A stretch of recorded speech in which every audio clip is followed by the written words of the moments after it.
এই আপত্তি তুলেছিলেন মমতা বন্দ্যোপাধ্যায়। শেষমেশ এসআইআর এর সময় বাড়ালো নির্বাচন কমিশন। ফর্ম জমা দেওয়ার শেষ তারিখ থেকে চূড়ান্ত ভোটার লিস্ট বের করা সবেরই সময়সীমা বাড়ানো হলো 7 দিন করে। এসআইআর করতে 3 বছর টাইম লাগে। প্ল্যান্ড ওয়েতে সঠিকভাবে মানুষকে অ্যাপ্লাই করার সুযোগ, মানুষকে ফর্ম ফিল আপ করার সুযোগ যদি করতেন, আমরা আপনাদের এগিয়ে গিয়ে সাহায্য করতাম, কিন্তু সেটা করেনি। 2002-তে যখন হয়েছিল, 2002 থেকে তারপরে ড্রাফট লিস্টটা ফাইনাল লিস্টটা বেরোলো 2004-এ। এত কম সময়ে এসআইআর কেন? কেন এত তাড়াহুড়ো? বারবার এই প্রশ্ন তুলেছেন মমতা বন্দ্যোপাধ্যায়। শেষে নির্বাচন কমিশন এবার এসআইআর এর সময়সীমা বাড়ালো। পশ্চিমবঙ্গ সহ 12 রাজ্যে বাড়ানো হয়েছে সময়সীমা।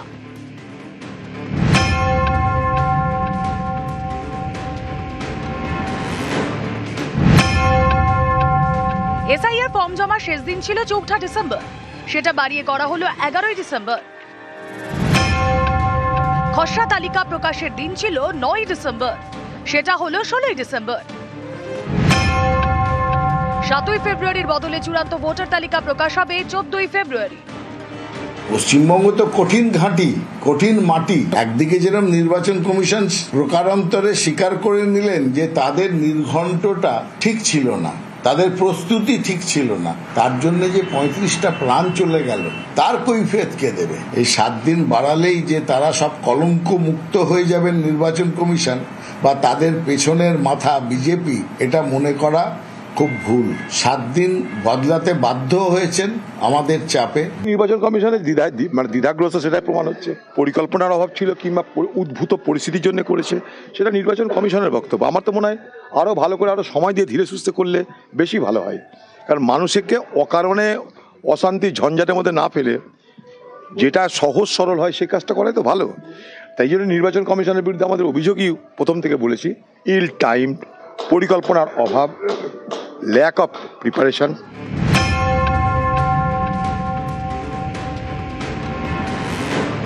এটা তাদের অবজারভাররা ভালো করে কাজ করতে পারবেন, আরো বেশি স্ক্রুটিনি করতে পারবেন। এসআইআর নিয়ে এখনো আশায় বুক বাঁধছে বঙ্গ বিজেপি। 41 লক্ষ পর্যন্ত বাদ গেছে। এটা প্রথম ধাপ, হাফ কোটির উপরে বাদ যাবে। দ্বিতীয় ধাপে হিয়ারিং এও বাদ যাবে। বাংলাদেশি মুসলিম অনুপ্রবেশকারীর নাম থাকলে আমরা 1 ইঞ্চিও ছাড়বো না। সঠিক এসআইআর হলে 1,25,30 লক্ষ লোকের নাম বাদ যাওয়া উচিত। নিউজ 18 বাংলা।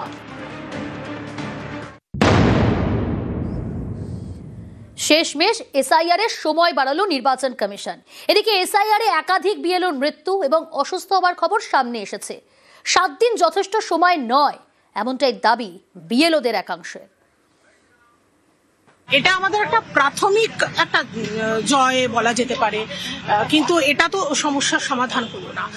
7 দিনে আমরা প্রায় অলমোস্ট 2 বছরের একটা কাজ, সেটা 7 দিন বাড়ানোটা আমাদের কাছে এটা ঠিক সমাধান বলে আমি অন্তত মনে করছি। আমরা যে দাবি করেছিলাম সেই দাবির মুখে পড়ে হয়তো 7 দিন মানে সেই একটা ছেলে খেলার মতন 7টা দিন পিছিয়ে দিলাম, একেবারেই পর্যাপ্ত নয়। এদিকে এসআইআর প্রক্রিয়া খতিয়ে দেখতে আজ ফলতায় পৌঁছন স্পেশাল রোল অবজারভার।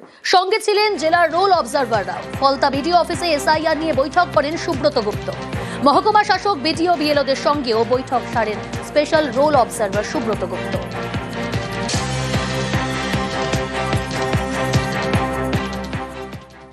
যেটা আমরা এসআইআর করছি, এসআইআর নিয়েই আলোচনা হলো, কীভাবে এসআইআর হচ্ছে, কারোর কোনো সমস্যা আছে কিনা, কারোর কোনো পলিটিক্যাল পার্টির রিপ্রেজেন্টেটিভ যারা ছিলেন, ছিলেন তাদের সাথেও কথা হয়েছে, তাদের কাছ থেকেও তাদের ওপিনিয়ন জানা হয়েছে যে কোনো অসুবিধা কারোর হচ্ছে কি, বিশেষ কোনো অসুবিধার কথা কেউ বলেনি। অভিযোগ তো অনেক হতে পারে, সেগুলো পরীক্ষা করে দেখতে হবে কী আছে, তারপর ফিজিক্যাল ভেরিফিকেশন এগুলো যখন হবে তখন সেগুলো বোঝা যাবে। কেমন কি কাজকর্ম আমরা করছি স্যার জানতে চাই না, আমরা বললাম যে ঠিকঠাক কাজ আমরা করেছি, প্রবলেম বা কোনো কিছু ফেস করতে হচ্ছে কিনা। তো বললাম যে অল্প সময়ের মধ্যে আমাদের কাজটা করতে হয়েছে, একটু চাপ আমাদের গেছে, অনেকদিন গেছে, রাত জেগে কাজ করতে হয়েছে। আর ডাটার ক্ষেত্রে অনেক সময় প্রবলেম হয়েছে, সার্ভারে এন্ট্রি করতে আমরা পারিনি, মানে সার্ভার অত্যন্ত ডাউন হয়ে থাকতো। শুনলাম যে 7 দিন বাড়িয়েছে, এটা তো খুব ভালো লাগতো। যদি এটা আগে আমরা জানতাম, ধীরে ধীরে কাজ করার সুযোগ পেতাম। স্পেশাল অবজারভার স্যাররা এসেছিলেন, আমাদের সাথে এসডিও স্যার, ইআরও স্যার সবাই ছিলেন এবং বিএলওজরাও ছিলেন। সেখানে বিএলওজদের কাজ করতে যে সমস্ত সিস্টেমে তারা সমস্যা ফেস করছেন, সার্ভারে সমস্যা ফেস করছেন, সেগুলো জানিয়েছে। দেখুন, কমপ্লেন অনেকেই করবে, সেই কমপ্লেনগুলোর সত্যতা যাচাই করাই আমাদের মেন টার্গেট। বিজেপির নিশানায় নির্বাচন কমিশন, পরপর 3 দিন শ্রমিকের নিশানায় কমিশন। মুখ্য নির্বাচন কমিশনারকে নিশানা শ্রমিকের, আজও জ্ঞানেশ কুমারকে নিশানা শ্রমিক ভট্টাচার্যের। কটাক্ষ করতে ছাড়ছে না তৃণমূল। ওটা লালবাজার বুঝবে আর সিইও বুঝবে, ওটা নিয়ে আমাদের কিছু করার নেই। আমরা তো জ্ঞানেশ কুমারকে বলছি যে আপনি দিল্লিতে বসে থাকবেন না, আসুন বাংলায় এসে দেখুন, একটু মুর্শিদাবাদে যান, মালদায় যান, বীরভূমে যান, দক্ষিণ 24 পরগনায় যান, গোসাবায় যান, আপনারও জীবনে একটা অভিজ্ঞতা হবে। পশ্চিমবঙ্গের বিজেপি নেতারা ইলেকশন কমিশনারের কর্তা ব্যক্তিদের কিভাবে চাকর বাকরের মতন ব্যবহার করছে। কে শ্রমিক ভট্টাচার্য নির্বাচনী আয়োগকে তিনি বলছেন আসুন এসে দেখে যান, মালদায় ঘুরে চোখ খুলে যাবে। বুঝে দেখুন কিরকম ভাবে তারা ব্যবহার করছে চাকর বাকরের মতন। আমি বলবো প্রধান নির্বাচনী কমিশনার যিনি, আপনি এইসব পার্টি থেকে সাবধান থাকবেন। কোনদিন আরো খারাপ গালাগালি করতে পারে এরা, নিজের সম্মানটা বাঁচিয়ে থাকবেন।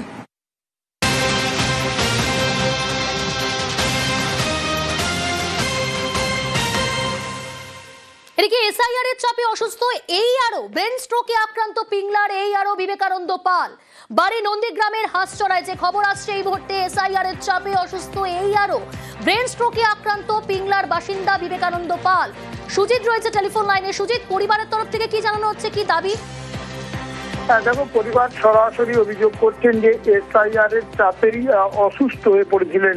আসলে তার যে কর্মস্থল সেটা কিন্তু পশ্চিম মেদিনীপুরের পিংলা, এবং তিনি এসআইআর এর চাপ যে পড়েছে সেই কারণে যে বাড়িতে এসে অসুস্থ হয়ে পড়েছিলেন, তার বাড়িটা আবার পূর্ব মেদিনীপুরের নন্দীগ্রামের হাটচড়ায়, এবং তাকে একেবারে রীতিমতো অসুস্থ অবস্থায় প্রথমে তমলুকে হাসপাতালে ভর্তি করা হয়েছিল, সেখান থেকে কলকাতায় রেফার করা হয়েছে।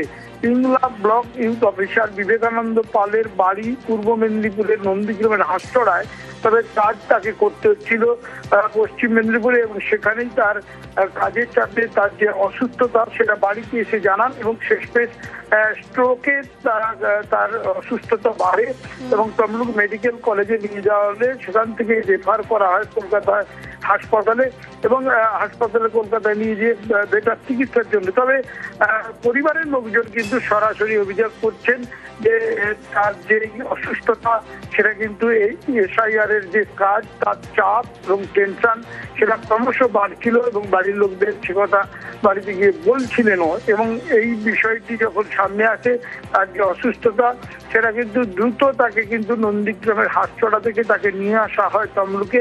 তমলুক থেকে এখন কলকাতা পাঠানো হয়েছে, এবং যথেষ্টই তিনি কিন্তু অসুস্থ এবং ব্রেন স্ট্রোকেই আক্রান্ত হয়েছেন বলে তমলুকের চিকিৎসকরা প্রাথমিকভাবে জানিয়েছে। বেশ।